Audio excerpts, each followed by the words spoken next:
नमस्कार, मयुरीज रेसिपीमध्ये तुमचं स्वागत आहे। आज आपण बनवणार आहोत काकडीचे गोड वडे। त्यासाठी लागणारं साहित्य आहे काकडी स्वच्छ धुवून त्याचा किस करून घ्यायचा आहे। 2 वाटे किस झालेला आहे।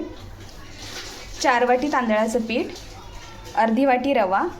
रवा घातल्याने वडे छान क्रिस्पी होतात। 1 वाटी गूळ किसून घेतलाय, चवीनुसार मीठ, त्याचबरोबर तळण्यासाठी तेल। चला मग रेसिपीला आपण सुरुवात करूया।